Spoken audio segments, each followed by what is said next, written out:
Assalamualaikum warahmatullahi wabarakatuh. Selamat pagi, salam sejahtera untuk kita sekalian dan selamat datang di Indah Podcast, Jejak Industri dan Perdagangan. Indah Podcast di mana ruang untuk membahas semua informasi terkait industri dan perdagangan akan dibahas tuntas di Indah Podcast.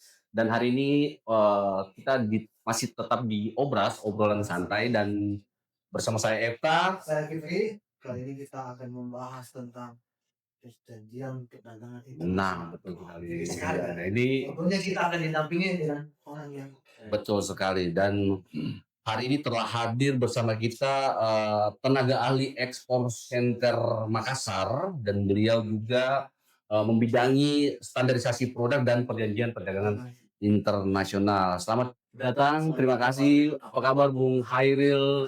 Bung Hania, saya panggilnya Bung Hairil biar lebih akrab. Oke, oke. ya, terima kasih Iya. Pak sudah mau join. Iya, betul sekali. Di obrolan santai kali. Betul, dan perlu kita informasikan kepada Sobat Indah bahwa memang beliau ini yang membantu kita di klinik ekspor. Pembentukan klinik ekspor Iya. dari awal, Betul masa sekali. awal itu dia yang nyentuhin kita Iya. sampai jadi.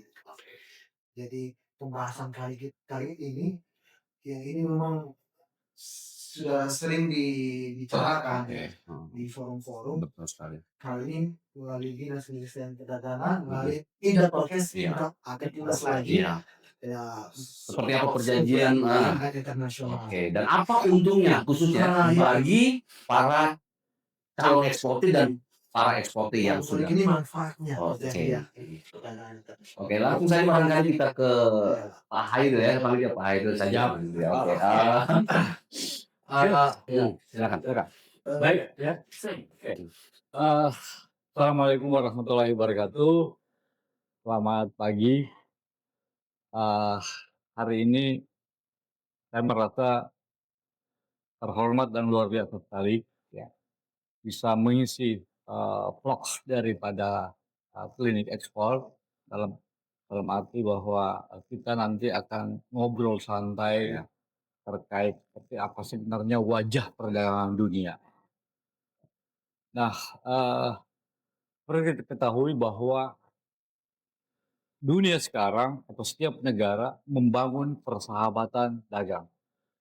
Yang kita tahu bahwa satu yang tidak bisa diintervensi itu adalah tarif. Tarif merupakan hak prerogatif dari sebuah negara untuk menentukan. Dan bicara persoalan ekspor, bicara persoalan impor, hambatannya dua. Tarif baril dan non-tarif baril. Nah, kedua, kesepakatan ini tidak bertentangan dengan WTO. Memang di dalam prinsip WTO ada 3 ya.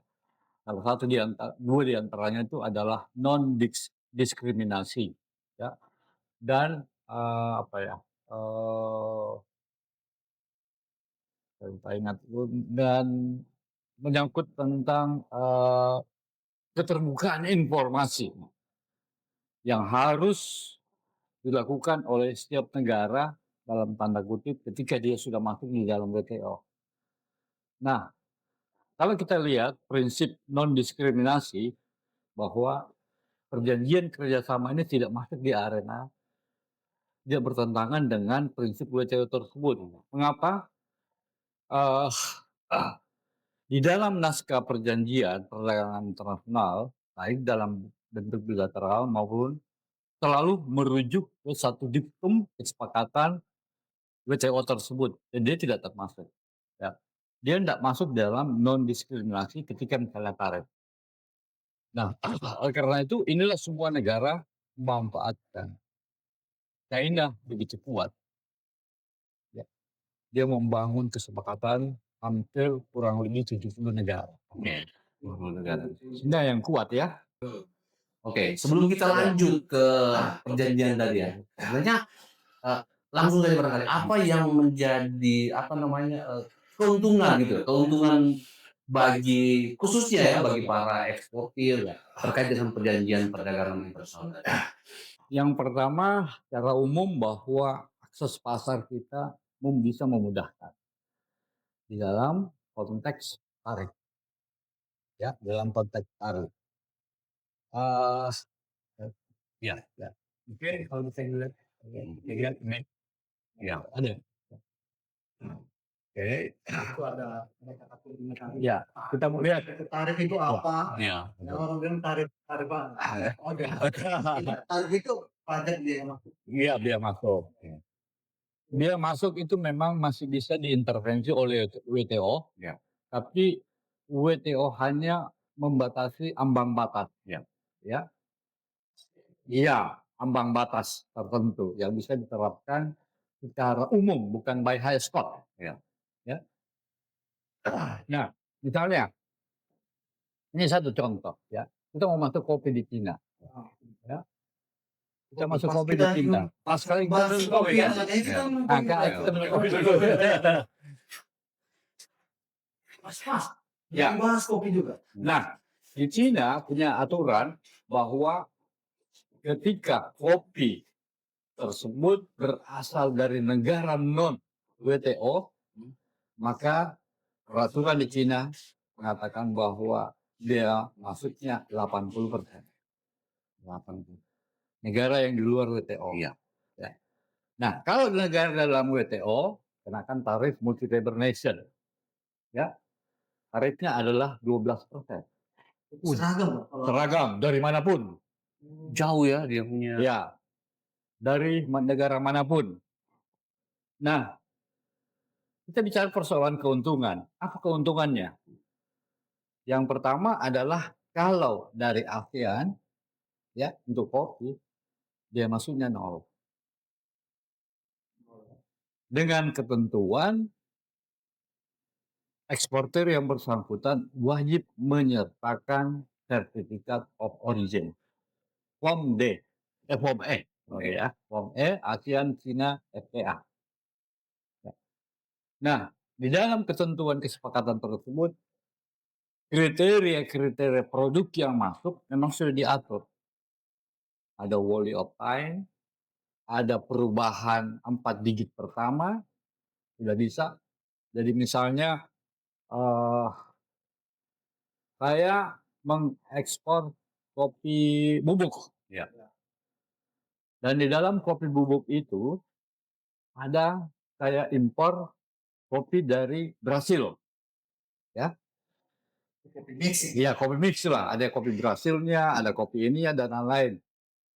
Nah, HS code untuk kopi bubuk itu berubah secara total, dia bukan lagi masuk ke 4 digit.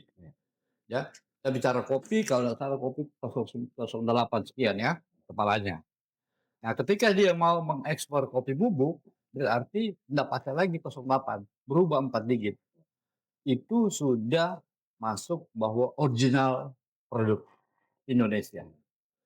Dan dia bisa memanfaatkan tarif ini. Seperti itu. Nah, manfaat lanjut apa yang dinikmati oleh eksportir Iya, perusahaan? betul. Yang pertama adalah daya saing harga. Ya. Yang kita melihat bahwa harga itu bukan saya, tapi saya sama. Tapi harga itu adalah ketika keluar di wilayah pelabuhan, maka dia wajib membayar biaya masuk. Importir ya. Ya. Ya. Kalau dari luar negara yang tidak memiliki kerjasama perjanjian internasional, ya, maka dia dikenakan 12%. Yang bayar sebenarnya bukan eksportir, tapi importer. Ya. Jadi terjadi akumulasi nilai barang kita atau value dari US dollar barang kita, CIF tambah DM. Belum lagi nanti di situ ada namanya value additional tax import. Dan PPN. Mereka juga menerap. Nah, sampainya ketika keluar di pelabuhan, maka harga kopi kita agak murah dibandingkan yang lain. Iya. Karena yang lain bayar 12. Kita cuma kali ini kopi adalah cuma 5%. Nah, seperti itu. Jadi memungkinkan katakanlah end usernya adalah di China, importir ini akan menjual kembali ke trader-trader, katakanlah warkop-warkop di sana dengan harga yang relatif murah dibanding ke sana. Nah, artinya salah satu opsi dari importir, misalnya di Cina, yang paling saya lihat, "Kamu mau impor dari mana?" Cari dulu ke sana. Ya, "Oh, saya bagus impor dari Cina," misalnya dari negara Afrika. Karena ada diskon. Ada Potongan diskon harga harga. Itulah manfaatnya. Nah, sebenarnya kapan eksportir harus mengetahui ini bukan ketika bayar minta. Kapan?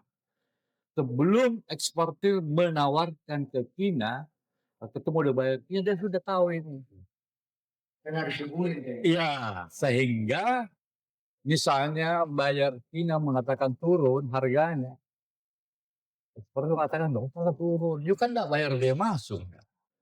Harus di awal diketahui oleh eksportir agar dia masuk dalam kalkulasi dalam proses negosiasi tersebut. Berarti yang paling menerima manfaat si Ya. bebas tarif adalah importir. Dari sisi eksportir adalah harganya itu masih Ya. bersaing lah, Ya. masih sesuai yang diharapkan. Ya. Gitu. Karena tidak ada yang masuk. Iya. Kalau seandainya saya Pak, Ya. mau kirim ke Cina tanpa tadi sertifikat of origin, itu biaya masuknya tadi Masuk yang NF 12%. yang 12% tadi ya berarti. Iya. Karena tidak mendapatkan dukungan bahwa ini loh dari Indonesia. Dia harus memiliki tadi Iya, ya sertifikat ya. CO kan hanya memberikan suatu dokumen bahwa ini memang berasal dari Indonesia yang ditandatangani oleh wakil pemerintah di mana perusahaan tersebut berada.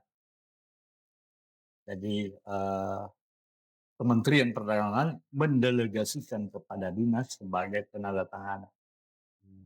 Makanya stempelnya itu seragam ke Indonesia. Ya. Nggak pakai stempel daerah.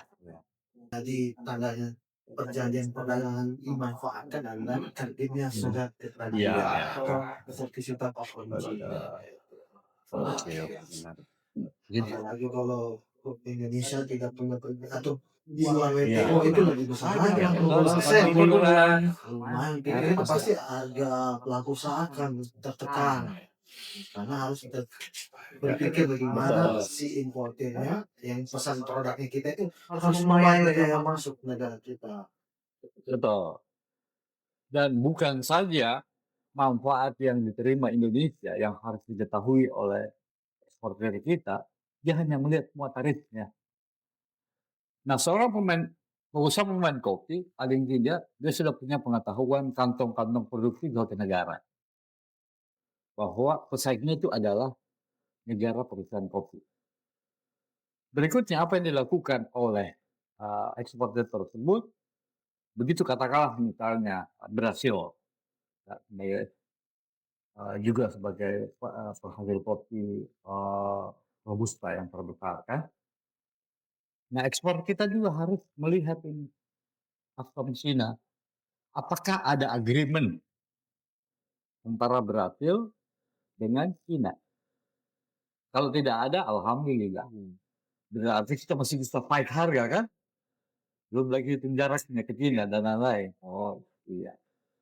Jadi wajib bagi eksportir sebelum menemukan buyer, sebelum menegosiasi, sudah mengetahui tarif ini untuk memperkuat posisi tawarnya. Khususnya dalam harga. ya, saya tertarik ini Pak Hairil ini. Misalnya saya seorang calon ekonomi. Nah, bagaimana saya ingin mengetahui tadi? Tadi kayak ada enggak agreement antara Brasil dan ini apa namanya Cina gitu. Ya. Gimana saya bisa melihat itu? Oke, sekarang kembali transparansi ya. Di dalam prinsip itu ada transparansi regulasi. Seluruh negara mengimplementasikan tarif kebijakan perdagangan ini dalam web secara terbuka. Kayak misalnya ini, ya. Oh, ya. Kita masuk saja di custom China. Nah, begitu masuk di custom China, kita sudah tahu bahwa untuk kopi ini dia kerjasama dengan negara-negara mana. Ya. Sudah terbuat. Kami tanya kopi ini. Terkait dengan kopi dikerjasama dengan India. Iya. Masuk itu HS-nya di dalam lampiran kerjasama tersebut dengan India, Korea, misalnya Australia, New Zealand, dan lain-lain. Nah ini kita lihat Costa Rica. Indonesia atau ASEAN dari 12 ke 5%. Ya. Ternyata ada kesepakatan antara Cina dengan Costa Rica masuk kopi. Nah kopi dari Costa Rica adalah masuknya 4%. Jadi rendah. Iya. Apa artinya buat eksportir Indonesia yang masuk ke Cina? Minimal harganya di bawah dari harga Costa Rica. Iya. Iya. Misalnya karena dia kan 4%, kita Iya. 5%. Iya, betul. Jadi minimal harga yang kita tawarkan adalah di bawah harga Costa Rica. Selama ini tidak rugi. Jadi kita bisa tahu semua. Misalnya kopi, dia kerjasama dengan Peru. Peru lebih drastis lagi 0%. Cuma bukan diukur dari ini. Iya. Ada proyeknya, Iya. ada proyek cost-nya. Mungkin kita lebih murah proyeknya ke Cina daripada Peru, lebih jauh. Jadi satu unggulan. Jadi banyak hal yang harus kita tahu, tapi kita tidak terlalu pusing untuk mencari. Karena semua sudah tersedia. Iya. Semua negara sudah tersedia. Iya. Kita masuk ke Jepang juga sudah ada. Jadi kalau mau tahu, ya pakai Google lah. Yang Google Ya, ketik tarif impor duty Cina. Oke. Maka muncul semua. Sudah tinggal tarik. Tarik di situ di mana webnya itu adalah custom China. Nah, saya tinggal klik itu masuk ke sana, kita dapat. Dan di sini juga bukan saja tarif yang masuk yang ada, juga ada tarif namanya value additional tax import. Di sini ada perbedaan Ya. antara misalnya Costa Rica berapa value additional tax-nya. Karena di Cina itu kalau kita kan enak, Ya. flat 12%.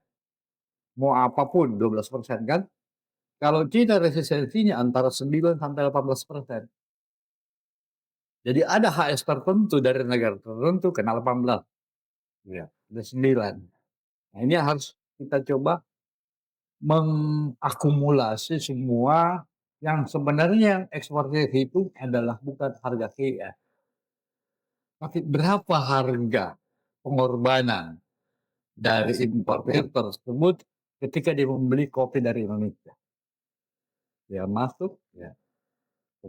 TBM-nya berapa, PPh-nya berapa, kita tahu itu. Nah, kalau memang tinggi, berarti kita harus memberikan penawaran harga yang rasional. Nggak usah terlalu tinggi loh, dia kan punya beban lagi kan. Betul.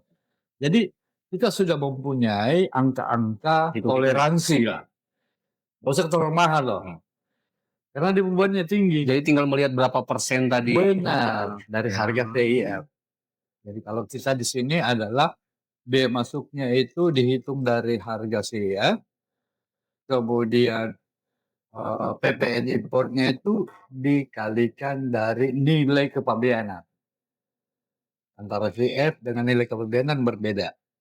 Yang dimaksud dengan nilai kepabeanan impor adalah harga CIF tambah biaya masuk misalnya 50. Itu sudah dikali PPN impor. Jadi ini wajib ya bagi para eksportir untuk mengetahui ya, supaya nanti bisa bersaing dengan negara. Di sini dan hampir semua dia bisa bebas. Iya. Sekarang ya Indonesia. Cuma tadi baru bilang ke kopi mix lah, Pak. Kayak kopi kita di mix sama kopi yang lain ya. Itu kan pasti tidak boleh diopter kan? Enggak. Tidak boleh diopter.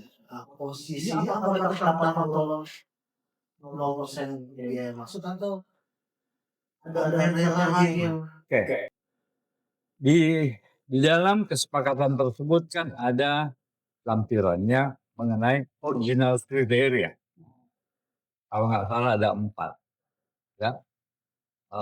Ada memang WO. Kalau WO itu ya sudah TKO lah. Nggak bisa tawar-tawar lagi, KO. Yang kedua, ketika dia menggunakan produk impor. Ada yang menyatakan bahwa toleransi persentase. Ya, tergantung kita lihat kesepakatannya. ASEAN, China FTA, di dalam misalnya barang tersebut adalah gunakan impor, kita lihat pakai prinsip mana. Apakah misalnya di situ dibenarkan misalnya 40% impor, 60% lokal dengan catatan harus merubah fisik barang tersebut. Bukan biji kopi lagi. Tapi dia misalnya sudah mix. Ya. Mungkin kopi. Iya. Kopi. Iya. Bisa nggak campurin itu jadi beda. Kalau ini dari Iya. Apa bijinya Indonesia sama biji Brazil itu digabung dalam satu kemasan. Itu pasti sudah dalam untuk dia sudah berubah, dia punya hasil sudah berubah. Iya. Hasil sama-sama biji. Iya. Tapi nilai-nilai yang kandungan itu sudah berubah dari sisi biayanya, bahwa ini ada biayanya produk Indonesia, ada biaya produk dari Brazil. Pertanyaan saya tadi kan pasti kalau batasannya 40%. Iya. Pas ketika custom negara tujuan, umpama Cina, apa tetap 60%? Tidak bisa masuk. Karena yang kita rubah tanpa merubah fisik. Oh, harus rubah fisik. Iya. Harus dari bubuk. Itu dari catatannya kan harus berubah. Harus ya. bubuk. Dari bubuk kan. Atau kita bikin gula-gula. Gula-gula kopi. Ya. Gulanya kita impor dari Thailand. Ya. Kemudian sebagian kopinya dari sini. Ya. Kemudian berubah fisik jadi gula-gula. Itu bisa.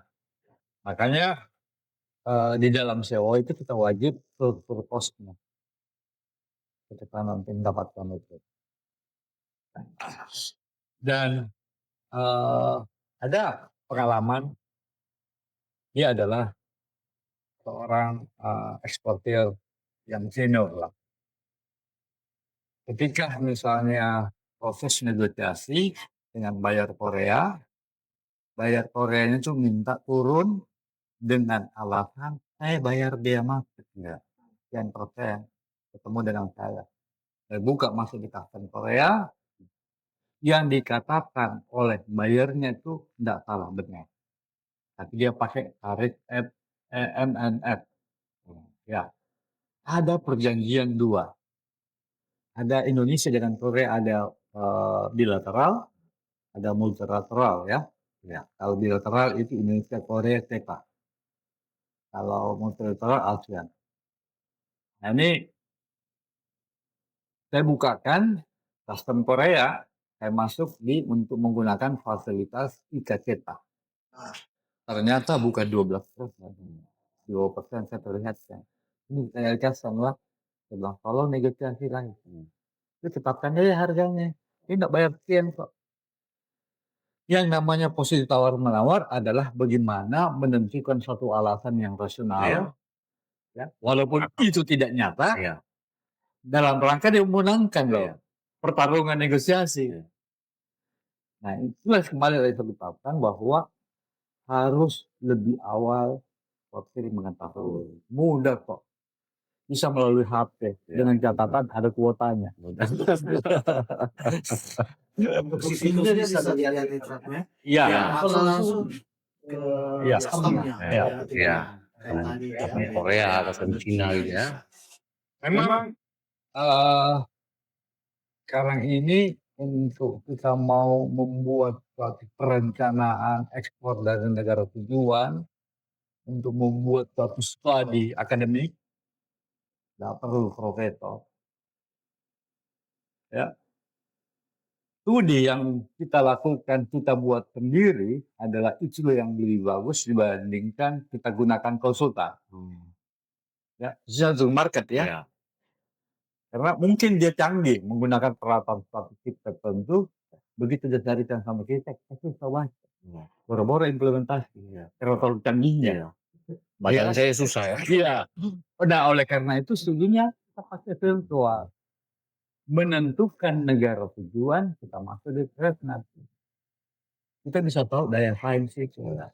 Kita bisa tahu regulasi non-tarif yang terikat. Ya, itu makro ya, studi Ya, makro. ya. Di dalam TradeNet itu misalnya kita main kopi di Korea. TradeNet ini sudah menghitung berapa juta US dollar lagi segmen pasar Indonesia masih ke sana. Begitu spesifiknya. Tapi itu masih pendekatan makro. Nah, untuk konkretnya kita masuk di web permukaan, customnya. Jadi secara umum ya TradeNet itu. TradeNet secara umum. Secara umum ya. Harus secara detailnya lagi ada. Ya, harus detailnya. Karena memang di dalam TradeNet itu ada tarif. Ya. Tapi tarifnya itu adalah tarif umum, bukan berdasarkan perkiraan perhitungannya. Dia misalnya tarif antara sekian persen dengan sekian persen. Ya, kita masuk. Atau boleh juga masuk di web Dirjen Perlindungan Perdagangan Internasional. Kita ambil dia punya agreement-nya. Ya. Kita lihat KSP-nya. Tapi itu masih melalui seleksi kancap. Masuk aja di INSW. Ya. Masuk di INSW, kode HS-nya sekian, nanti dibawa di situ. Ada enggak? Misalnya, Ya. saya mau impor. Kalau kita ambil regulasi ekspornya, memang enggak ada. Tapi bagaimana kita mengetahui bahwa kopi ini masuk di dalam agreement misalnya katakanlah Indonesia, Korea, CEPA. Kita ngambil impornya. Nah, begitu masuk impornya, itu kan ada pergunaan tarif dia masuk Indonesia. Berdasarkan apa? Berdasarkan surat keputusan Menteri Keuangan tentang jenis AS tertentu yang masuk di dalam skema Indonesia Korea. Ya. Begitu ada kopi masuk, ya berarti kopi kita juga kembali ke sana ada. Jadi penelusurannya sekarang mudah untuk membuat suatu keputusan dan lain-lain. Itu mudah sekali. Tinggal kemauan saja ya. Iya. Tinggal bagaimana caranya lah. Ini sebenarnya perdagangan perdagangan internasional berarti kalau kita Indonesia bisa nol ke sana berarti otomatis Cina nol kemari ya. Untuk barang-barang tertentu. Ya. Tidak semuanya ya. Tidak semua ya. Iya. Nah, memang untuk membuat agreement ini yang paling cepat itu adalah Indonesia. Ini Emirat Arab hanya 2 tahun. Panjang proses bertahun-tahun. Mulai dari kesepakatan bersama ditangani oleh kedua negara. Setelah itu, itulah sebagai payung dasar untuk melakukan studi. Jadi masing-masing negara melakukan studi selama 2 tahun. Apa isi studinya itu? HS spot mana yang akan ditawarkan dalam proses negosiasi. Nah, setelah sepakat, harus dikuatkan di dalam undang-undang minimal. Ya. Kalau kita minimal kepres.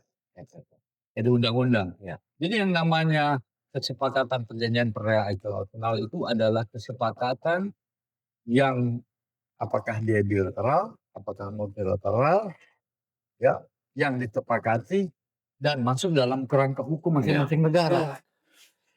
Tadi kalau Indonesia minimal kepres ya. Ya, payungnya. Setelah itu untuk tarifnya itu keluarlah keputusan Menteri Keuangan. Ya. Untuk mekanismenya keluarlah keputusan Menteri Perdagangan. Iya. Kalau barang-barangnya sendiri, kita tahu nggak yang bisa jual rupiah ke Cina itu apa saja? Bisa. Itu ada ratusan produk. Kalau mau lihat yang pertama lampirannya kesepakatan. Di situ kan HS semua. Sama materialnya. Ada kan di lampiran. Misalnya Indonesia ASEAN, China, FTA. Ya. Kita ambil lampiran kesepakatannya. Namun di lampiran kesepakatan itu adalah disepakati saat perjanjian. Kadang-kala di situ ada tarifnya menurun. Misalnya tahun ini 12, tahun berikutnya sekian persen turun. Untuk konkretnya kita juga masih di web custom yang bersangkutan. Iya. Tapi minimal itu sebagai acuan bahwa oh ini HS-nya masuk loh. Ya. Pastikan dulu ya untuk Iya, kita masuk di agreement-nya. Agreement ini kan sebenarnya ikatan secara hukum ya, terhadap kemudahan akses pasar di bidang tarif dan non tarif. Ya. Nah, biasanya tidak serta-merta dalam kesepakatan itu terbit tarif dan non tarif. Non tarif lagi itu disepakati lagi seperti apa wujudnya. Ya. Non tarif. Katakanlah kita misalnya ASEAN Asia. Nah, sekarang sudah banyak ekornya kan. Dulu kan tarif. Ya. A3. Sekarang berkembang lagi. Sudah disepakati mengenai jasa. Jasa. Sudah. Nah, sekarang sudah disepakati lagi bagaimana kesepakatan perdagangan melalui elektronik. Ada lagi ya? Iya, ekornya semua. Iya. Nah, jadi di dalam kesepakatan di Indonesia itu ada 3. Satu misalnya preferensi tarif agreement. Kalau Indonesia itu dengan Pakistan dan Mozambik. Ya, Indonesia, Mozambik, FTA, VTA. Sudah utama. Nah, kalau dalam bentuk PTA ini terbatas HS-nya. Mungkin 100, mungkin di bawah 100 dan lain. Jadi hanya terbatas. Yang kedua adalah FTA. Ya, Free Trade Agreement ini lebih luas. Cakupan HS untuk tarifnya itu lebih luas. Iya. Dan bisa memungkinkan munculnya kesepakatan baru selain tarif yang terkait dengan efek perdagangan. Tapi itu dirundingkan khusus lagi. Yang ada itu hanya disepakati tarif. Kalau ada misalnya di luar non tarif itu dirundingkan secara khusus lagi. Nah, itu PTA. Kemudian ada yang lebih komprehensif. Comprehensive Economy Partnership Agreement, CEPA. Itu lebih cakupan Indonesia. Katakanlah Indonesia, Australia. Sampai dengan jumlah ada kesepakatan di situ bahwa warga negara sudah diperbolehkan untuk membuka usaha. Iya, sampai dengan bantuan ada kelonggaran untuk menambah jumlah tenaga kerja masuk ke Australia. Sampai dengan bantuan kerjasama pendidikan. Luas lagi dia. Ya. Makanya Indonesia itu kalau dia sifatnya bilateral, dia selalu pakai CEPA. Indonesia Korea CEPA, Australia Indonesia Australia CEPA, kemudian ada 4 negara yang di luar negara ini, Eropa negara kecil, EFTA, juga CEPA, dengan Chili adalah CEPA, semua dengan CEPA sekali buat. Iya, CEPA ini tidak terlalu bicara tentang ekonomi.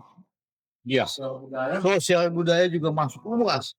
Semua yang terkait dengan agreement ekonomi yang terkait ekonomi, baik dia secara langsung maupun tidak, itu bisa digunakan. CEPA. Kembali lagi, ya, waktunya lama. Sayang sekali, waktu yang negosiasinya sudah lama, kita tidak manfaatkan. Indonesia, Uni Eropa, CEPA, itu sudah pertemuan ke-12 kali belum ada wujud. Uni Eropa. Belum ada. Itu mungkin sudah hampir 15 tahun kalau saya ingat. Belum. Asal negosiasi lagi. Apa penyebabnya gitu? Persyaratan. Dia mau masukkan CPO dalam persoalan ramah lingkungan.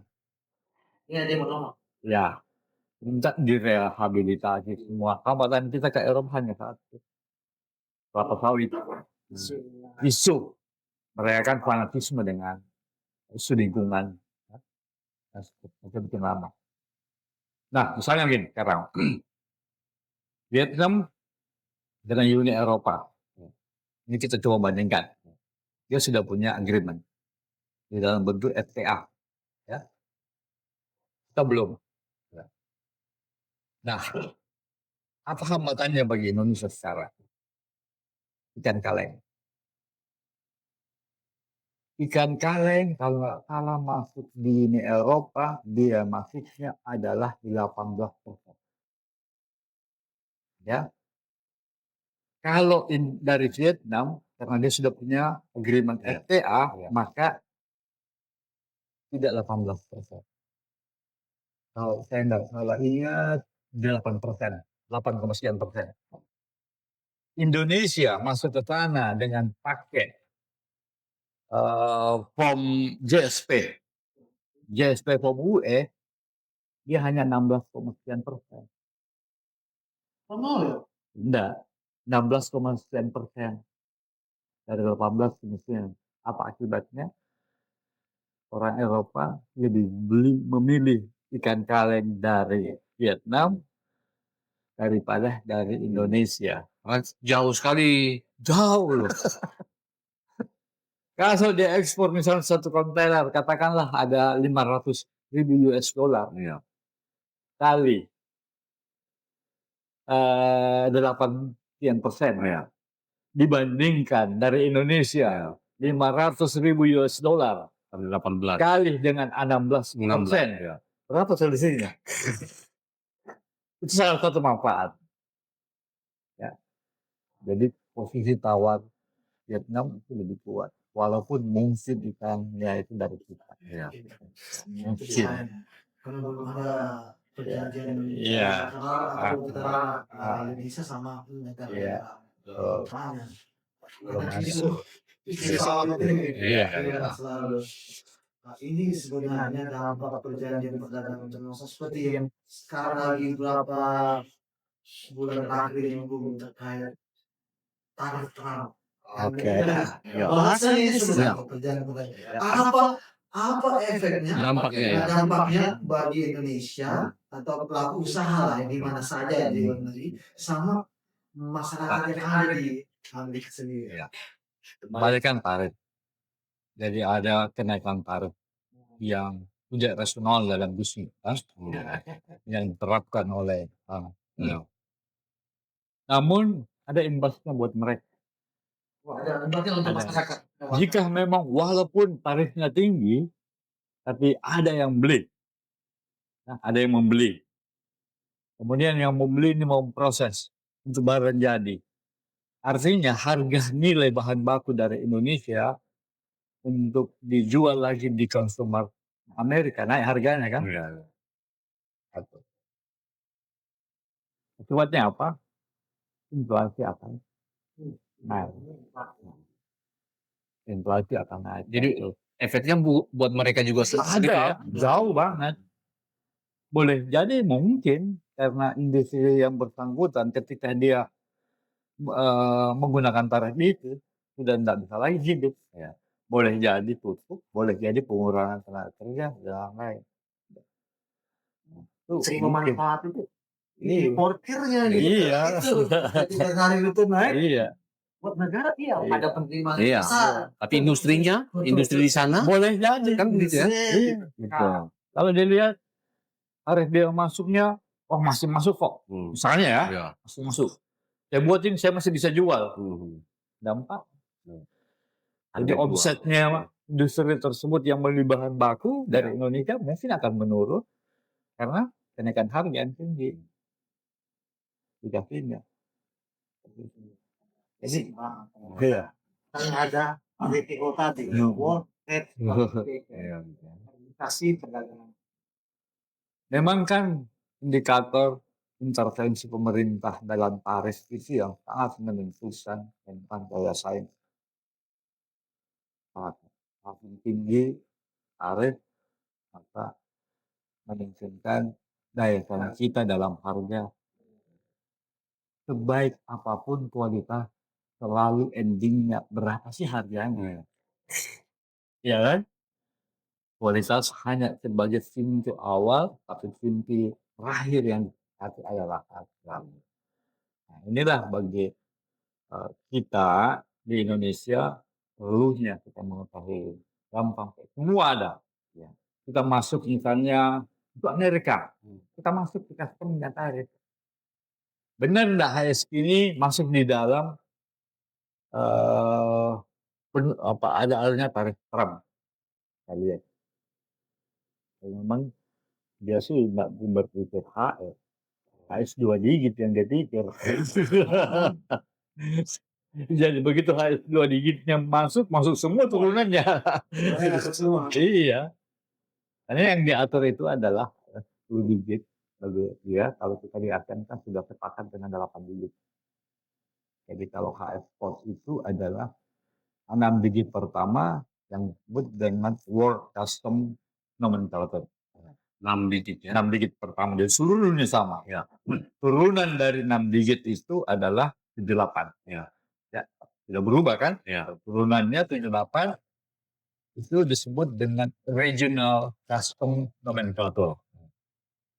Tarif yang 910 itu, digit yang 910 itu diberi kekuasaan, diberi wewenang kepada negara yang bersangkutan untuk menentukan tarif terakhirnya turunannya, namanya Country Custom Nomenclature. Itu yang dimanfaatkan oleh ASEAN sudah sepakat, nggak perlu lagi country. Ya. Kita berakhir, kita sepakat di 8 digit.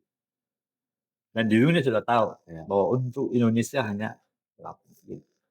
Tapi kalau Cina di luar itu 10 digit. Nah, kenapa misalnya custom mereka menginginkan mentolerir kok 8 digit? Karena mereka kita tahu sudah diusulkan atau diusulkan kepada World Custom bahwa sepakat ASEAN berakhir ke Regional Custom. Tidak ada lagi country nomenclature custom. Yang 10-nya itu ya. Yang 910 ya. Pak, kalau kan ini masalah perjanjian perdagangan ini, dia terkait batas barrier ya, yang mana produk yang mau dibatasi. Prinsip penentuan produk yang dibatasi kalau di Indonesia kenapa harus itu dibatasi gitu bagi semua negara untuk masuk ke Indonesia? Oke. Supaya pemirsa Ya, itu kan makanya ketika kedua kepala negara sepakat, maka diberi waktu untuk bikin studi. Ya. Studinya apa? Semua diidentifikasi kira-kira yang 0% itu aman lah. Tidak mengganggu industri kita. Kemudian kalau yang mengganggu industri kita dikenakan, diturunkan atau tidak dimasukkan. Boleh kok. Ya. Jadi ada HS tertentu dieliminasi. Tidak masuk. Contoh. Kelapa. Ya. India. Kita sepakat dengan kesepakatan menggunakan ASEAN India. FTA. Ya. Nah, di dalam pembahasan di sini untuk HS code kelapa dan turunannya itu dieliminasi, tidak masuk. Tarif kelapa masuk ke India itu 60%. Dia protek karena dia adalah sebagai industri kelapa dunia. Dia adalah produsen kelapa dunia. Jadi begitu tarif 60% tidak ada orang mau jual barang kan. Keluar dia dikeluarkan. Nah, ini Pak, pertanyaan sebenarnya. Saya ditanya terkait produk impor mainan. Mainan dari Cina. Apa ini? Mainannya Ya. Apakah hasil perjanjian ini tidak pas? Bagaimana gitu? Oke. Kan begini. Ini loh. Misalnya 2000 HS. Turunkan loh.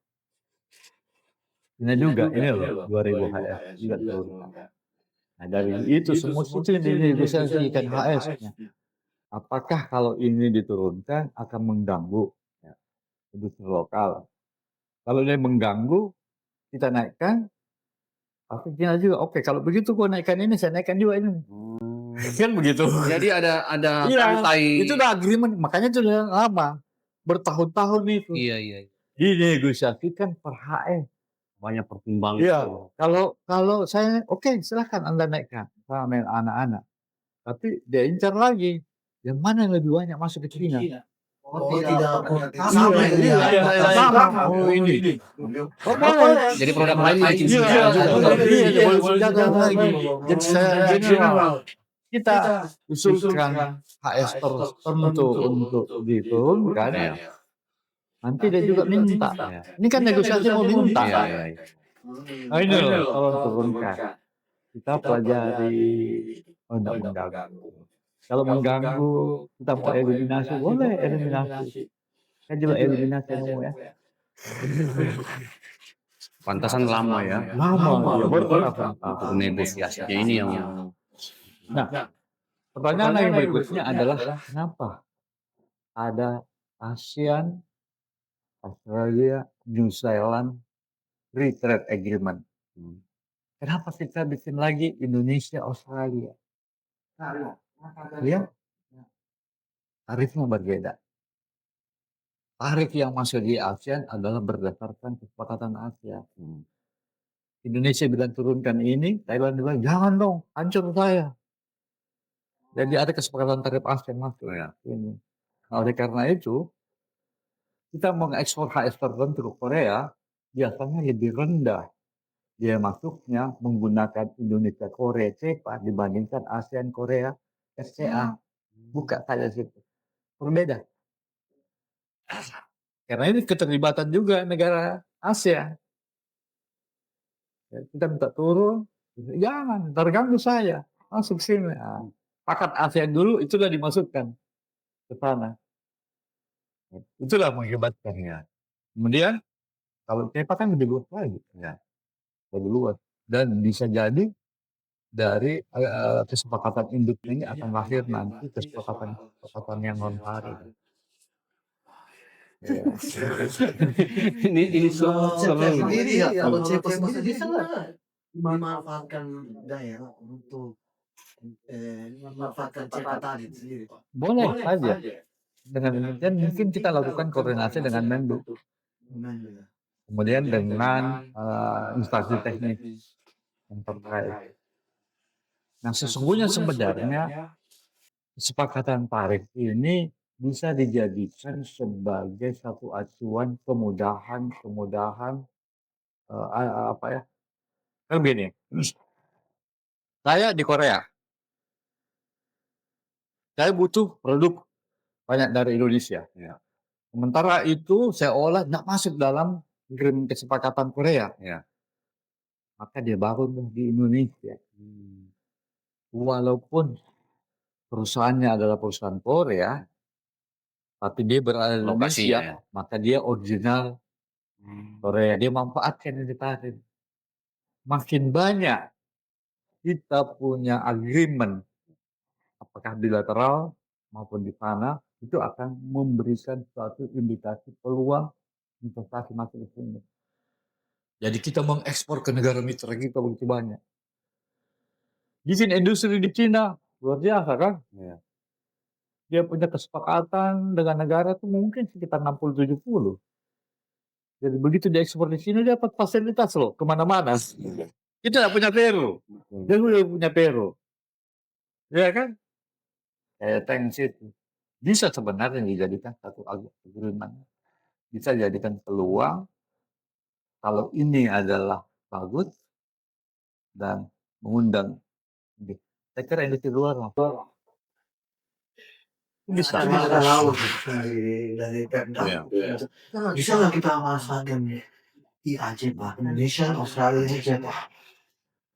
Jadi pemerintah daerah itu berkomunikasi terkait pemanfaatan CEPA.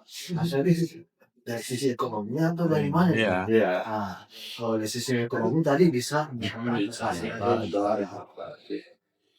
Katakanlah Indonesia Australia Pak, karena ada kemudahan penambahan tenaga kerja asing, kita daerah bisa masuk. Ya. Yang sudah ada industri.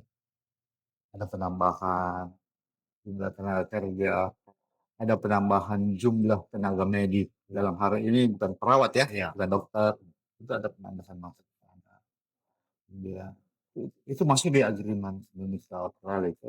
Jadi memang di dalam dagang kita kalah, kita tidak punya manfaat besar karena neraca perdagangan kita dengan Australia minus. Ya, tetapi tidak berarti bahwa tidak ada manfaatnya. Di luar dari trade, tapi ada manfaat terkait dengan kunjungan wisatanya, terkait dengan visa, ya, dia akan memberikan kemudahan melakukan kunjungan ke Indonesia. Di luar dari itu, jauh lebih besar manfaatnya. Walaupun tadi minus ya di Walaupun misalnya penurunan tarif yang masuk iya. Ya, dari dagang memang kurang, tapi di luar dagang, nah bagus. Itulah satu kelebihan kalau kita gunakan instrumen cetak. Oke, kayaknya kita ini dibatasi waktu juga ini, Pak Hairil. Sebenarnya ini kalau kita mau bicara tentang Selama iya betul. Nah, yang pasti saya menangkap dari semua ini bahwa memang ini khususnya untuk calon ekspor ya. Jadi banyak hal yang harus kita pelajari, banyak harus yang kita cari tahu. Tapi sekarang sudah lebih mudah ya. Sudah lebih mudah. Dan artinya kalau yang disampaikan Pak Hairil kemarin itu bahwa memang ada perubahan radikal dengan era digital ini yang kemarin saya sempat bahas itu. Ya, oke Pak Hairil, sebelum kita tutup mungkin ada yang ingin disampaikan untuk teman-teman calon eksportir dan para eksportir yang ada di Sulawesi Tengah. Oke. Nah, sebenarnya apa yang dilakukan, instrumen dilakukan pemerintah khususnya kemudahan itu sudah tersedia. Kita sudah tidak perlu disiapkan semua. Tetapi kembali lagi dari kita, apakah kita mau memanfaatkan ini. Yang kedua, informasi terkait dengan regulasi, apakah regulasi ekspor kita, apakah regulasi impor kita itu sudah terbuka luas. Ya, jadi dengan modal kuota semua itu bisa kita lakukan. Kemudahan yang berikutnya buat calon eksportir sudah diberi bahwa Anda tidak punya dana yang cukup untuk bikin CV yang kurang lebih mention 3 juta, 4 juta, sudah diberi kemudahan PT perorangan 50.000 sudah bisa ekspor. Itu langsung di Langsung daftar. Tidak perlu lagi ke kantor dinas KUHAN. Kemudian tidak perlu lagi kita mengunjungi kantor kamu by online. Langsung saja. Kita ngurus juga NPWP badan by online. Kita mengurus lagi NIB by online. Di dalam 4 menit kalau signal di dalam 2 jam kalau signal bagus, maka kita sudah punya PT perorangan. Dengan biaya 50.000. Semua sudah ada. Semua sudah ada. Jadi semua sudah ada. Kemudian khusus teman-teman di Palu di calon eksportir manfaat ini. Ini adalah suatu lembaga pendampingan bagi calon eksportir. Ya. Eksportir itu mudah jika punya barang. Ekspor itu susah jika tidak punya barang. Oke, ya. Enggak. Bagaimana kan langkahnya begini. Punya barang. Belum tentu bisa ekspor. Untuk mencari spek tidak perlu lagi. Kita masuk, katakanlah saya mau mengekspor mete. Ya, kita masuk di asosiasi Sunat masuk. Atau di situ sudah ada tek mete Lodongan, mutu 1, mutu 2, mutu 3 ini kriterianya. Tinggal sudah ada semua. Iya, oke. Nah, sesungguhnya sebenarnya yang dinegosiasikan itu adalah bukan mete, tapi stek yang menuju harga. Iya. Oke. Oke Pak Hairil, sayang sekali ini waktu sudah membatasi kita, jadi Sobat Indar. Oke, terima kasih Pak Hairil, terima kasih sudah hadir di Indak Podcast dan semoga kita akan terus bekerja sama untuk membangun mendampingi para calon eksportir yang khususnya ada di Sulawesi Tengah. Terima kasih lagi sudah hadir dan Sobat Indak. Untuk Anda yang ingin mengetahui informasi terkait dengan industri dan perdagangan, Anda bisa langsung datang di Dinas Perindustrian dan Perdagangan Jalan Kartini nomor 18 Palu. Dan terima kasih yang sudah hadir. Kita akan ketemu di Indak Podcast selanjutnya. Jangan lupa like, Oke. Jangan lupa, terima kasih. Dan sampai ketemu di Indak Podcast. Jaga industri dan perdagangan.